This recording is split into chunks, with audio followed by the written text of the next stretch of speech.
Hello, and welcome back to Slash Sisters. I am Slash Sister Jen. And I, of course, am Slash Sister Hallie. I mean, if I must. Yeah, you know. We want to welcome you back for one last Halloween treat this spooky season. That's right, one last movie for this October, and like Jenny said, we definitely have a little treat for you. This movie is either loved or just downright hated by most horror fans. On one hand, you have the Michael Myers fans who absolutely hate this movie because it has nothing to do with the Michael Myers timeline. I was one of those years ago. Yep, I was too. There is the rest of us, though. That's the ones that see and respect John Carpenter's plan for a shared Halloween universe where it's like an anthology series. He didn't want Halloween to just be one story focused on one killer. He wanted it to be multiple stories with different things that just happen to surround Halloween or take place on Halloween. Yep.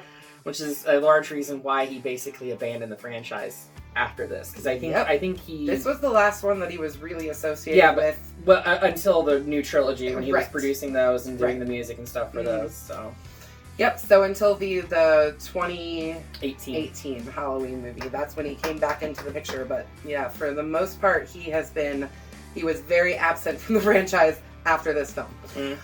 So while this movie was a complete critical failure upon release, people are finally, like me and Hallie, going back and giving this another look and looking at it outside of the Michael Myers franchise. So really, kind of taking it out of the storyline, and hopefully you guys can take a look with us and go outside of the storyline of Michael Myers and take a look at this incredible movie that is actually really, really good. You just gotta stop thinking of it as a Halloween movie in the sense that it's not a Michael Myers movie. So with all this being said, what movie are we talking about today? Well, we're talking about Halloween 3, Season of the Witch, of course. Every time I hear Season of the Witch, I just want to break into that Donovan song from the 60s. This is the season of Halloween. And now I have to block that due to copyright infringement. Oh no, it's just because I'm singing. It's okay. Block me out. That's fine.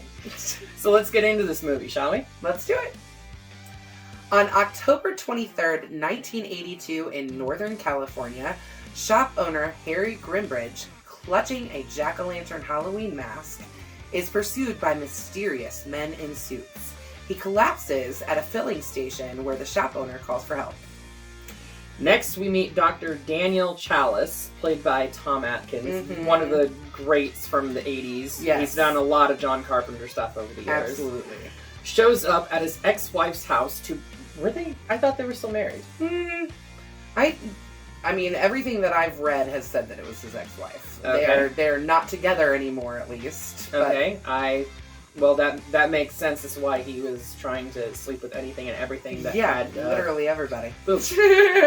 Anyway, he shows up at his ex-wife's house, bringing Halloween masks for the kids. They are unimpressed, as their mom has already gotten them the silver shamrock masks. By the way, I know in one of our previous videos we talked about our Etsy shop. We have a brand new silver shamrock shirt up on the site now, so go check that out. Yes, please check it out. We'll put the link in the comments. Obviously. Or the description. In the description, yes. He is then called away to the hospital to care for Harry Grimbridge, who was brought in after collapsing at the filling station. Later that night, Harry is murdered. More than just murdered. He has his fucking face ripped in half. By another suited man, who then walks to his car, pours gasoline all over himself, and ignites the fire. Yeah. Like, can you just imagine? Lights himself on fire. Can you imagine? Like, just process that for a second. Pours gasoline over himself and burns to death in his car. Yeah. Yeah. It's not unlike when, I can't think of the character's name, in Return of the Living Dead, who ignites himself in the incinerator and cremates himself. So this is annoying me. Oh, I have hair. I shed at least. I don't know, my hair falls out. After identifying his body, Harry's daughter Ellie meets Daniel to talk about the suspicious events surrounding her father's death. They decide to investigate and to travel to Santa Maria, California, hometown of Silver Shamrock Novelties. which made the Halloween mask that Harry carried the night of his death. He was clutched onto that for dear fucking life. I mean, he would not let that go for anything. Nope. As they check into a motel, Daniel learns that Harry had actually stayed there the night that he ended up dead, pretty much. Pretty much, and we get like the same similar sequence that we see in Psycho, where they're like investigating the hotel, posing as a married couple, looking at the ledger, all that. I mean, it's almost shot for shot. Yeah, very much so. That evening, Marge Gutman, another motel customer, discovers a microchip on the back of the medallion of one of the masks. So what does she decide to do? Pick at it with a hairpin. What else would you do? Sounds like something I would do. I'd be like, oh, hold on, I got a bobby pin right here. Which is literally exactly what she does. She just starts picking at it. I would die like Marge Gutman. Because I would be the curious one picking at the back of the mask and then have a misfire. The medallion actually emits a beam of light, which melts her face. Yeah, it's pretty. I don't know any other way to describe disgusting. it other than it melts her face. Mm-hmm. Her face is left mutilated. I mean, it's not mutilated; it's fucking melted. Yeah. And an insect crawls out of her mouth. I'm still trying to figure out how that's plausible. Yeah, I don't know because I mean we'll talk about it later when we talk about what the masks do and whatnot. But the insect, the one single insect coming out of her face is real weird. Right. Shortly after, men in lab coats take Marge's body away in a silver shamrock van. A clue. Daniel overhears the factory technicians describing a misfire to factory owner Conal Cochran. What a fucking name. Yeah, what a name. While Daniel and Ellie tour the factory the following morning, Ellie finds her father's car and it's being guarded by more men in suits. And weirdly enough, and Daniel points this out, they look a lot like the man who lit himself on fire. Like, almost like a clone maybe, or something. They attempt to call the authorities as they flee, but Daniel cannot reach anyone outside of town by phone. Sounds to me like they have some type of jammers. Or they've got the phone lines. Yes. So, interesting little note here. Earlier in the film, we hear a curfew being called for the whole city of Santa Mira. And that voice, as well as the voice that comes across the phone saying that the phones aren't working, basically, is actually the voice of Jamie Lee Curtis. I found that out today while I was doing a little bit of research for this movie. And yeah, so that was kind of her little way of being in the third film. The third Halloween film. Which also, another interesting thing that they show it a couple of different times through the movie. The movie Halloween is being played on as a movie in this universe. Right. So, yeah, that's another interesting thing, kind of mind blown, but they watch it multiple different times. Which means John Carpenter exists in this universe. Yeah. Not just as the director, but as an actual character. He didn't direct this. Produced by. Right. Ellie is later kidnapped and taken to the factory. The fuck? Yeah. What? Yeah. Huh? Daniel follows and is captured by the men in suits, who are revealed to be androids. Yeah. That Cochran has created. So we haven't really talked about this much, but the woman that works in the morgue at the hospital where Daniel works, he keeps calling her, kind of checking in to see what was going on with this man that lit himself on fire. And every time he talks to her, she keeps saying, it's the oddest thing. All I keep finding is car parts. I know that fire had to have been really hot, but I can't find anything but car parts. This is the reason that she couldn't find anything but mechanical parts. It's because they were androids. And unfortunately, she is killed with a cordless power drill that they pulled out of a medical drawer. Well, I mean, like I said, she works in a morgue, so I'm sure they actually do use... I understand that, but it would not be just chilling in a drawer like that. No, it sure wouldn't. It would be either on the charger or something, because it's fucking cordless. Right. I mean, it's almost as convoluted and stupid as the fucking drill that was used in Slumber Party Massacre. Yeah, I know. The second one's better, I promise. With the guitar? Yes. It's hilarious. Anyways, that's a whole other movie.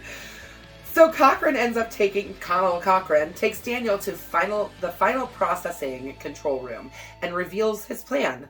The microchip on each mask contains a fragment of Stonehenge, which they somehow stole. Did they ever explain how they got that giant piece of Stonehenge? I don't think they ever actually explained it, but he does say a kind of throwaway line like we had a time getting it here. You wouldn't believe how we did it. They never explain why or how they got Well, no, they explain why. Well, they explain why, but they never explain really how they got the giant piece of Stonehenge to and it was Northern California. I'm sorry, that piece of Stonehenge was a lot bigger than all the other pieces of Stonehenge put together. Mm-hmm.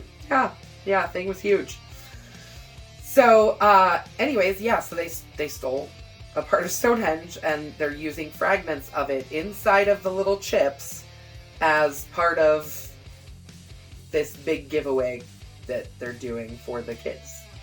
Upon viewing the big giveaway commercial, the microchip on the masks activate, killing the wearer with brain damage and releasing a swarm of insects and snakes that kill everyone nearby, which he shows to Daniel in a demonstration on the Comfort family. Yeah, they were the ones that were there. They were taking the tour with them. They sold like the most masks. They were taking the tour, seeing the process and everything like that.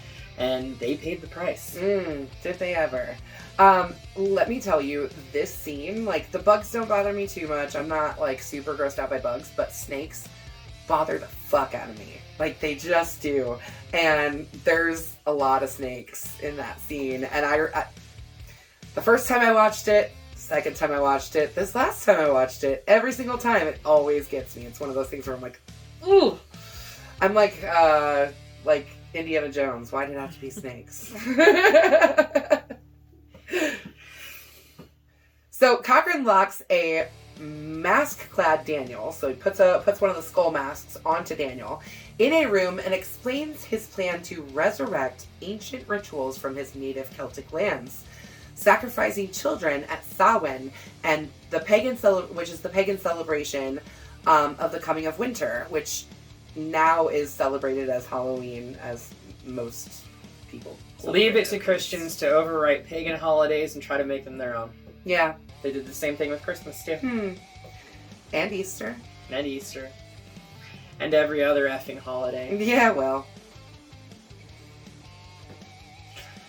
Daniel escapes his bonds and rescues Ellie. He sneaks into the control room, activates the commercial on the screens. I'm still trying to figure out why they just didn't stop the screens, smash the screens. Yeah, whatever, I don't know. Whatever. And pours a box of the medallions from the ceiling rafters, killing everyone. Also, they were igniting before they even got down to the people, so they would have died too. Yeah, well. Plot hole. Yeah. Major. Small little plot holes. That's a pretty big plot hole. That's a pretty glaring plot hole. So after that, the circle of people and the medallions create like a circle, and then the Stonehenge piece kind of come together and form a beam that kills Cochran and starts a massive fire that destroys the entire factory. Thank God for that. Yeah. As they flee, Daniel is attacked by Ellie, who is actually an android replacement, which he destroys after a very interesting car crash. The arm still is trying to strangle him and all this other stuff. Yeah, it's pretty funny. It's quite comical. It's quite comical. Right after that, he flees on foot to the gas station from the beginning of the movie, actually, where he frantically contacts every television network that he can, attempting to stop the commercial broadcast. He makes one phone call, but he's trying to get the commercial off the air. He succeeds with 2 of the networks. Mind you, at this point in time, there were 3 networks. Oh man, what What a time that was. Now, could you imagine trying to get something off of every channel right now? Thousands of channels? It would never happen. I mean, most people nowadays don't even have cable. No. We don't have cable. We don't have cable. But he succeeds with 2 of the 3. Fails with the 3rd, despite screaming into the phone and Stop it! Stop it! pleading with them to stop it. Turn it off! Stop it! Stop it! Stop it! Stop it! Stop it! Stop it! And that's pretty much it. Yeah. That's pretty much it. That's how the movie ends. That's it. We are led to believe that either he's got them to stop the broadcast across the entire country, or millions and millions of people died. We don't know. The movie's just kind of left up for our own, not interpretation, I guess our own imaginations. I'm more inclined to think that it did not get taken off the air, and whoever was watching that 3rd station is dead. Yeah. Well, and anybody that's around them, too, because the kid was the only one wearing the mask in the demonstration, and both the parents got killed as well. The snakes killed the parents. Well, yeah, exactly. I mean, I think the goal is that still trying to figure out how fucking insects and mask snakes come out of a mask can manifest insects and snakes from a human corpse. A magician never reveals his secrets. Where's the rolled up newspaper? No. No. So, what are your thoughts on this movie, Hallie? So initially when I first watched this, because I am a huge Halloween fan, I love John Carpenter, I think everything that he's done has been brilliant over the years. I've enjoyed the entire Halloween franchise for the most part. Initially, I hated this. I absolutely despised this film. I was like, why does this even fucking exist? Now, within the past, I'd say 5 years, I have started to look at it more as, a great standalone Halloween horror story. Film. Yeah. Halloween story. It's a really cool story about, really, how often do you get to have the explanation of what Samhain actually was? Where the holiday came from, why we celebrate the holiday that we do. Trick or treat. Yeah, trick or treat. Trick or treat certainly does. But, it's not often that you get that in a Halloween movie. No. Certainly not in any of the Michael Myers Halloween movies. No. Honestly, the Michael Myers-led Halloween films weren't even meant to be called Halloween. They were originally meant to be called The Babysitter Murders. And we discussed that in our Halloween film from last year, so go check that out too. But no, I initially hated it. But I have grown to respect it as a great Halloween film, and I'm going to give it a Bloody Machete Up. A Bloody Machete Up from me, too. Again, I will echo what Hallie said. I hated this the first time I saw it. When I was originally watching the whole Halloween franchise, went back in high school when I was young, and, I didn't get it. I thought it was stupid. I thought the story was stupid. I didn't understand why this story was in the middle of all of the Michael Myers stories. But knowing the story behind what John Carpenter's original vision was for the Halloween series, it makes more sense. I didn't know that when I first watched the Halloween franchise. Neither did I. It wasn't until we started watching all of these documentaries that we learned this. Yep. So for me, it is also a Bloody Machete Up. If you had asked me this 5 years ago, I would have told you straight up Bloody Machete Down. Maybe not even 5 years ago. Maybe even 3 years ago, I probably would have said a Bloody Machete Down. I would have probably said the same thing. Yeah, but definitely in coming to know more about John Carpenter, in coming to appreciate his genius, I look at this movie in a totally different light than I did definitely the first time that I watched it. I watched it probably 2 years ago and had a completely different view of it, and that view of it still carries through today. So, Bloody Machete Up for me too. 2 Bloody Machetes up. With that, we are going to get this straight back to Ireland. Fucking Celtic, Samhain, paganist. No. Well, what are we going to do next, though? Well, there's an anniversary of a horror film coming up. You want to do? It's there. You want to do an anniversary film? I do love doing anniversaries. I love it. I love it when our videos come right around when the anniversary of a movie is. So this film opened up in theaters 1985, November 1st, 1985. There's another sequel to one of the greatest horror stories ever told. And it may be one of the more disappointing sequels to one of the greatest horror stories ever told. But we will discuss that more next week when you come back to see us.